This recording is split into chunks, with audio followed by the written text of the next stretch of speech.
that whatever I have learned in nephrology is through sir, through the constant encouragement that he gave us, and whatever advancements that we have done in nephrology field. It's a major chunk of the what do you call that? He has been the inspiration behind the major chunk of that. So thank you so much for the invitation for this webinar. Actually, I was under the impression it was at 4:30, so sorry for being slightly late. And this is what we are talking about: management of failing or non-maturing fistula. We're not going into dialysis access in the sense into the catheter, perm cath or dialysis catheter, because I think it was covered in the last session. So the talk will solely be on failing or non-maturing fistulas, how we save them. So first, in the outset, what we tell is this is one very important slide. This is a fistula first approach in US, in which the dialysis care team is taught to check the fistulas during every dialysis. The important aspects are look, listen, feel, and arm elevation test. It's hardly takes 1 minute to do that. And if there is any abnormality during a dialysis or during these examinations, inform the consultant nephrologist at the earliest, so a proper evaluation can be done. And every monthly, what they say is every monthly they advise to get the fistula checked by the physician. And I'm not going too much into these aspects. These are the sites of fistula that are made: snuff box fistula, brachiosimino fistula, and brachiocephalic fistula. These are the most common fistulas. Among these, the most difficult to recanalize is a snuff box fistula, not because of anything else, but because of the access. In the sense, it's slightly more challenging to puncture the radial artery distal to the fistula. But we have enough experience with that, and with experience, it's fairly routine now. So these are the types of fistulas that are made. It can be side-to-side fistulas. It can be end-to-side, end-to-end, or artery end to the side of the vein. And this is regarding the grafts. We are not seeing too much arteriovenous grafts being made in our population. So our experience regarding recanalization of the arteriovenous grafts is limited. So when a person comes with a non-maturing fistula, that is, you made a fistula and you wait after 5 to 6 weeks for the fistula to mature. But in a few cases, even after the thrill is there, you are not able to cannulate. Sometimes what happens is there is no thrill at all. So these are called as non-maturing fistulas or primary failure. In this, the majority of the huge majority, the major cause of this is venous stenosis, and the other one is less recognized entities, collaterals. We'll come into both of these both scenarios. We'll deal with that in this presentation. In inspection, whenever the patient comes to you for dialysis, because I was told by Dr. Georgie sir that this talk is mainly for the dialysis technicians and the dialysis nurses. So you are the people who get to see these fistulas on a routine basis, and you are the people who, in most cases, identify and inform us. Or in our hospital, what happens is during dialysis itself, if the flow is less, the technician calls the IR department directly and says there is a fistula with low blood flow. And even before the nephrologist sir sees, the consultant sees, the patient already has a Doppler done, and we call the nephrologist, consultant nephrologist. So this is the issue, and this can be done. So it makes the process much more seamless in the sense there's very what do you call that? If the fistula, the malfunctioning fistula is detected in an early age, the management also becomes much simpler. So the moment or whenever there is a suspicion regarding the flow characteristics of the fistula, if the evaluation is done at that point itself, management is much simpler, and we can save the fistula we can say that almost 95 to 100% of fistulas can be saved at that stage. But when the patient comes to the thrombosed fistula, what we tell the patient is that the success rate reduces. It still can be done if it's a long segment fistula from, or just imagine if it's especially a brachiocephalic fistula and the thrombus is extending from the anastomosis to the cephalic vein, insertion site to the subclavian vein, the success rate reduces to around 50-60%. So it all depends on at what stage, at what extent the patient is coming to us. So for that, there are a few pointers. I just go through that. First is the inspection part. Look at the diameter, axis length, and obvious any side branches are there. Then look at the ipsilateral extremity. Look at the chest and breast areas, side of face compared to opposite side. And this is especially a case in which there was edema of the arm, especially below the elbow. And in this case, with inspection itself, we could, the dialysis technicians itself could tell us that this is the issue, radiocephalic fistula working fine. But for the last 2 weeks, last two times we have noticed swelling, especially below the elbow. So with the history itself, we could understand that the most likely the fistula is at the level of the elbow, at the site of outflow vein. Because if it's a central vein stenosis, we expect the edema to be near the subclavian vein or higher up.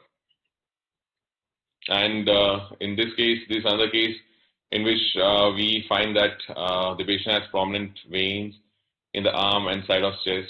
And one important thing is that we can see that there are marks here that even though the patient doesn't, we have not talked to the patient at all till now, we still know that a perm cath was put earlier, and a prolonged perm cath placed in a vein can lead to stenosis of the veins, and this patient had a central vein stenosis.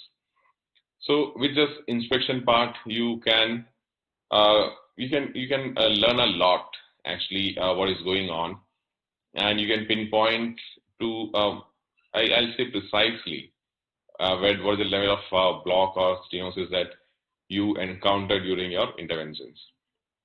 This is another case in which there are chest wall veins are there. In this case, the stenosis are at the level of the superior vena cava.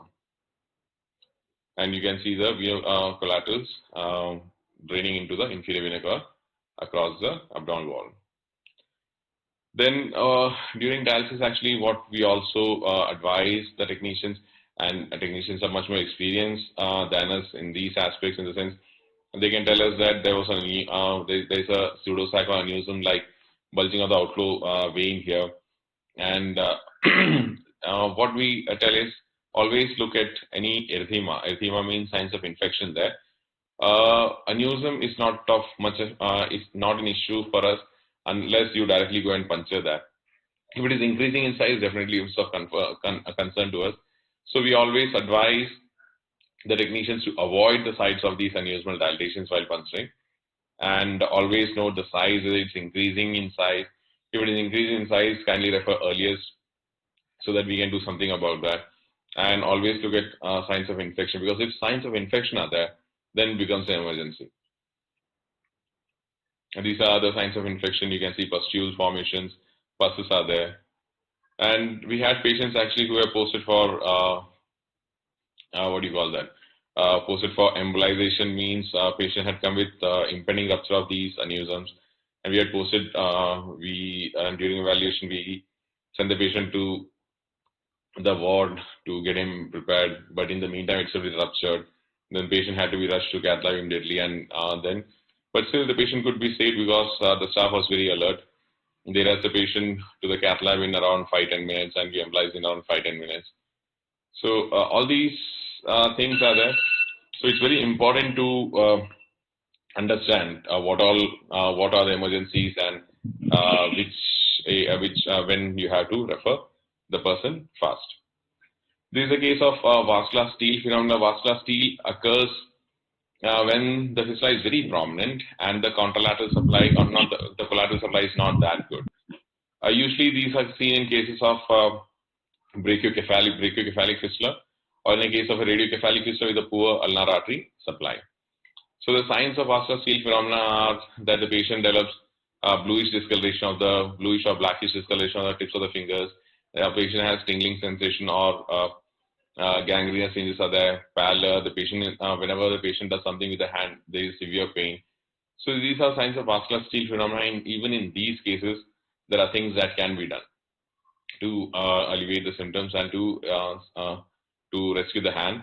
And in extreme cases, if it is if it is very problematic and there is signs that the patient may lose his hand, we immediately advise a fistula closure.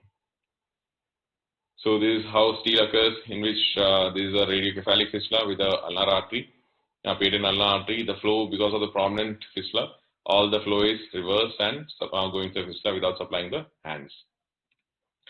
This is an arm elevation test. What we do is, it's a very simple test. In case of no stenosis, just elevate the arm above the head. In case of a radiocephalic fistula, the fistula should completely collapse like this.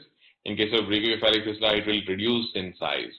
But if there is no significant collapse while you elevate the arm above the head, it means that there is some amount of outflow stenosis. This is an arm elevation test, as I said. Then other thing is palpation to look at the compressibility. Normally, you look at the compressibility using the tip of the fingers. Normally, the fistula gives a soft, compressible. It's very soft and compressible. You get the pulse with the fingers, and in case of outflow stenosis, stenosis distal to that, what happens is the proximal to, that is towards the fistula, the vein becomes hyperpulsed, that is, it is much more forceful. And the best way to feel for the pulse is with the tip of the fingers.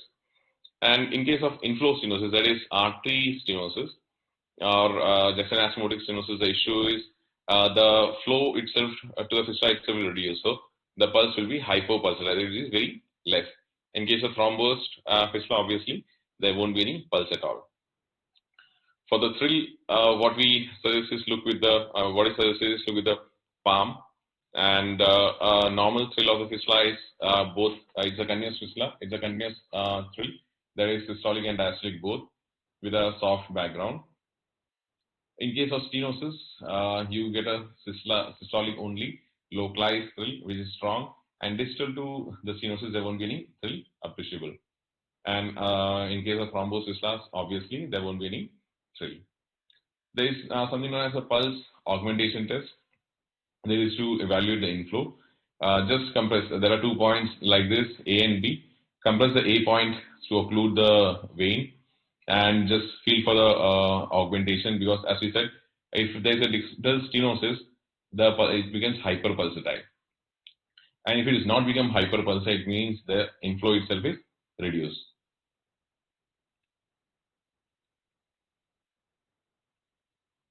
And this is a sequential occlusion test.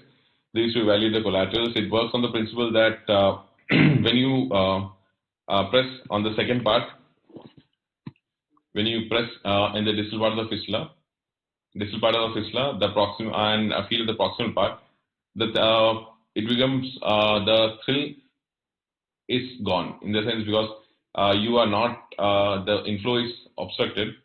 So when you compress distally and feel proximally, because the flow is not there, there won't be any thrill appreciable. Then you gradually go distally, and once you are distal to a collateral, because the flow is established through the collateral, the thrill reappears. And with this, you can approximately know the site of the collateral. But these are all bedside tests, and once you feel that during evaluation, you can get an idea that there is some abnormality. And to confirm, you always do a Doppler examination. And auscultation works on the same principle as a thrill. Use a stethoscope for that. And this accuracy of physical examination, it has a very good accuracy, about more than 90% to know the site and cause of the abnormality of the fistulas. And as I said, whenever there is a clinical or doubt regarding the flow, that there is some abnormality in the fistula, we always do a Doppler evaluation. And B mode images, this is a B mode image. B mode image means just a grayscale image. In this, what you look is the depth from the skin of the fistula, the length of the superficial length of the fistula that is available for dialysis, and it should be at least 10 centimeter long, and the diameter of the fistula, and any branches within proximal 10 centimeters of the fistula. There is the definition of early collaterals, and the issue with early collaterals is that they carry away the blood through the collaterals, and they what do you call that? They prevent significant flow through the veins and prevent their dilatation and maturation. And this is the normal artery pattern, monophasic with a large diastolic component. Veins will show pulsatile component with pulsatility due to the fistula. And signs of stenosis are direct signs is PSV ratio, there is peak systolic velocity ratio more than or equal to 2.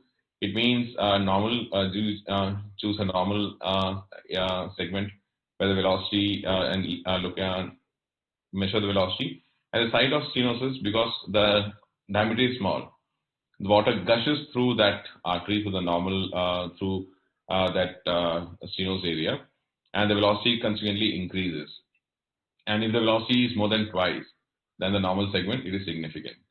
And other than that, if you are measuring just pure velocity, which is more than 400 centimeters per second, it's significant. And signs of stenosis, indirect signs are flow volume less than 250 ml per minute, or approximate high resistance flow, or a delayed systolic uptake. And this is the physics behind that, not going too much into that. I'll just show you a few cases that we have done with Dr. Georgie and Anand sir. This is a case of a 60-year-old male with right radiocephalic fistula made 2 years back. He had reduced flow in last two dialysis sessions with difficult cannulation. So what he found was that the vein is just collapsed here. There is no distal. You can see that no edema is there. So yeah, edema, if it is absent, it rules out the central vein stenosis. And the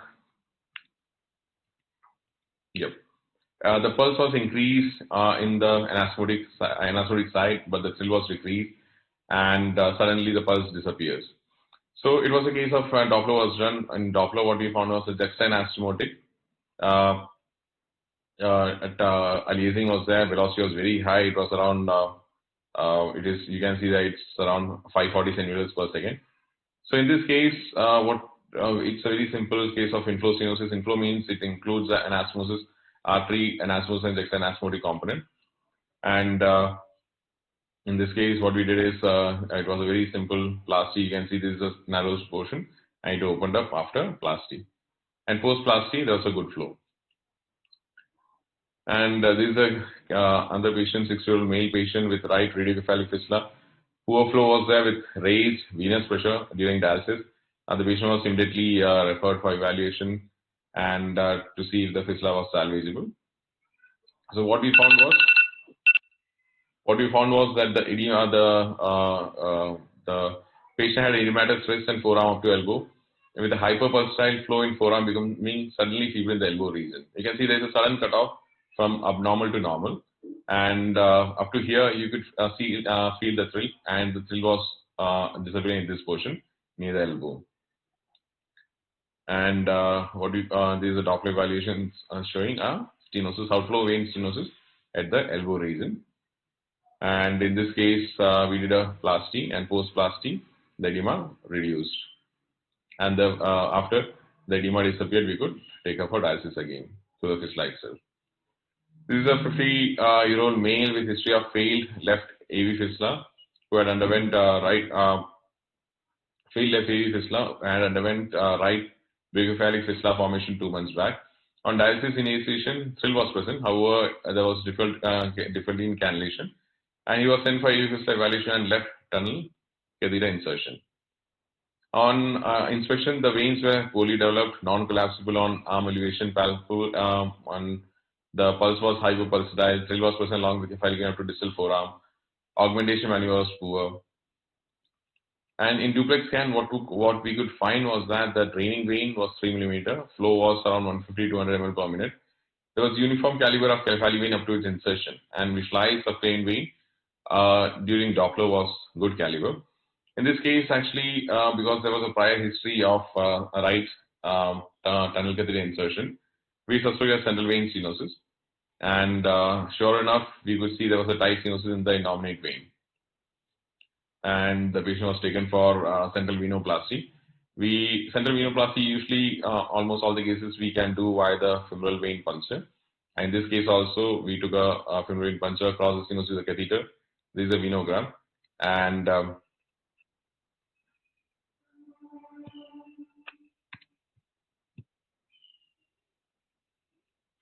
I just show you.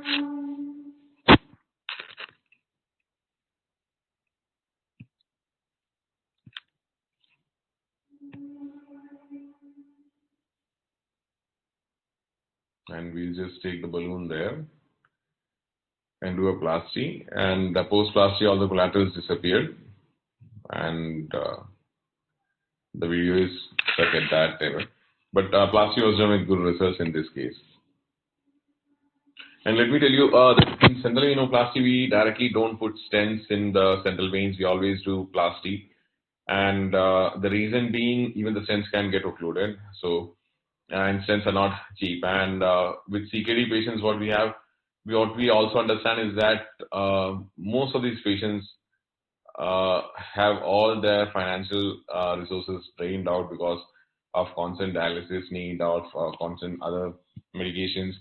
So the unless there is some government support or some other support for these patients, we try to keep the charges to the minimum. And we also we are a very high volume center of interventional radiology, so we try to support these patients through our contacts with the vendors, and we try to get balloons free of cost. Sometimes we get even stents free of cost. Because if you take a normal fistuloplasty, we have to use probably 2 or 3 balloons. Each balloon costs around 15,000-20,000. So majority of the cases, if you look at the actual cost of the procedure, it comes to around 50,000-60,000. But a majority of the cases that we do in around 20,000-25,000 based on our contacts. And balloons, after proper sterilization, we can reuse few balloons.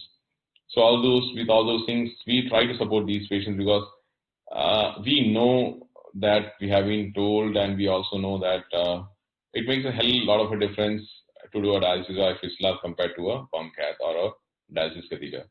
And even if their patients are very poor and they want to go to a government center for dialysis, dialysis will not be done in a government center unless there is a functioning AV fistula. They won't do a dialysis to a catheter. So we make all the efforts to save the fistula. And this is another case of a 28-year-old male with CKD. He had a left brachiocephalic fistula made 6 weeks back, no cell or pulsatility present. Doppler evaluation showed stenosis of thrombus and anastomosis, juxta and asphotic and proximal outflow segments. A 2 millimeter diameter short segment patent cephalic vein was noted in mid-arm, and upper part of the in upper arm cephalic vein was not visualized. So this was a very challenging case. In normal scenario, I would have said, okay, the veins are very bad. I'm not sure that we can open this. But look at the age of the patient. It's 28-year-old male patient. And already it's a brachiocephalic fistula. If we choose to abandon that, then all the options are only on the right side, and he has a long life left. So we told them that your veins are not good. We can try that, but there is no guarantee we'll open. Normally, in all the fistuloplasties, what we tell them is around 80-90% success is that it is thrombosed completely. This is called thrombosed cephalic fistula. If it is long segment thrombus, it comes down to 50-60%. And in this case, I gave only 50% chance that we may try, but because of the age, I'm giving the option of doing this. We may give it a try. If not, we have to go for a new fistula on the right side. So in this case, what we did is we punctured the radial artery. We have cannulated the fistula here. Plasty done of the proximal portion of the fistula. And then what we can see is here, this vein, it's patent. What you can see is up to the mid arm. It's a good caliber vein, but distal to that, the cephalic vein is very stenosed. You can see the cephalic vein coming here. It's very much stenosed. And not to our surprise, actually we expected this. It's not entering into the subclavian vein directly. It's entering into a collateral and then entering into the subclavian vein. So this anatomy we had expected on Doppler evaluation. That's the reason why we didn't give a very good prognosis also. But we proceeded with fistuloplasty. Entire length of plasty was done. You can see that we are doing plasty till the entire length. And post-plasty, what we could see that was there was significant improvement in the flow. This is a fistula near the anastomosis, is the outflow vein, and up to the insertion point, there is good dilatation done. And the patient could resume his, patient was never taken for dialysis of fistula, but now after 1 week of exercise, and we have we have started doing dialysis to the fistula. Next is another case, a 30-year-old male patient CKD. He had a left brachiocephalic fistula made 5 weeks back. There was no thrill of pulsatility present. Doppler evaluation showed a thrombosed anastomosis, extra anastomosis, and proximal outflow segments. And in this case, the anastomosis was not even visualized properly. So we punctured the cephalic vein in the mid-arm, came back and crossed the anastomosis, as you can see. Dilated the anastomosis and the outflow or the anastomotic segment. And then we punctured the radial artery, took a vein and crossed into the fistula. And this is, you can see, this is a sheath from the mid-arm puncturing out the cephalic vein, and this is the wire taken from the left radial aspect. We removed the sheath and put a balloon dilatation. We dilated the portion of the puncture to occlude the site of to achieve hemostasis of the cephalic vein, and rest you can see post-plasty there's a very good flow. And this was actually a case that Dr. Lijesh asked me to definitely show, because in this case sir had asked the surgeon to have a look, and the surgeon had said that this fistula cannot be salvaged, and the surgeon had advised to make a fresh fistula. Sorry for not muting the video there. As I said, that case, the surgeons had advised to abandon the fistula and make a new fistula. And Jigen sir had the conviction to send the patient to us, and he said, just try your maximum, and if it doesn't. But if it can be opened, the patient will definitely be. We can definitely use the fistula, and being a young patient, we can spare the right arm at present. This is a case 6, 40-year-old male patient CKD, left radiocephalic fistula was made 5 weeks back. Thrill was present. There was poor flow and cannulation. On Doppler evaluation, it showed an early prominent collateral. You can see that there is a left radial puncture. We can see that there is a prominent collateral here. So what happens is there is a prominent, the flow gets divided between this collateral and the outflow vein, and none of them actually mature enough for a dialysis to take place. So in this case, the distal veins were good. So this was only culprit that was found. There was no other stenosis, no other cause for reduced flow or non-maturity. So what we did is we put a balloon at the side of the fistula, at the side of the collateral vein, punctured the collateral vein percutaneously, and you can see we injected glue into that, and we embolized that, and this is the final picture. This is the final picture. You can see the flow has stopped in the collateral, and the fistula could be used for dialysis after this. This is another case, actually a recent case. This is a case in which patient had, as I said, patient had aneurysm of the outflow segment due to repeat puncture in the same site. And on follow-up, actually, the fistula, this aneurysm was going on increasing in size, and it was compressing in the cephalic vein also. So here what we did is we punctured the radial artery, put a balloon across the neck of this aneurysm, punctured the aneurysm directly and injected glue into that. And you can see this appearance after that, and the fistula could be used again. So this is what in a nutshell what we do for fistula. In case with patient comes with a non-maturing fistula, Still, in these cases, we can help them to a large extent if it is completely thrombosed. In the entire length, what we say is, if it's an elderly person or a middle-aged person, we say the financial status involved in opening up such a long segment occlusion doesn't justify because it's the success rate of a long segment occlusion is less, especially in an elderly person. And in that case, we do say that you can make a new fistula. But if that is the only fistula that is remaining, fistula site remaining, we do take that up also. And in those cases, the issue is with the long segment, you'll have to use multiple balloons. The cost goes up. Some cases even go up to 70,000-80,000. But we, as you said, we try to support them to a maximum. But sometimes, if sometimes patients themselves choose that they rather make a new fistula than repair that. So that's all what I have to present today. Over to GK, sir.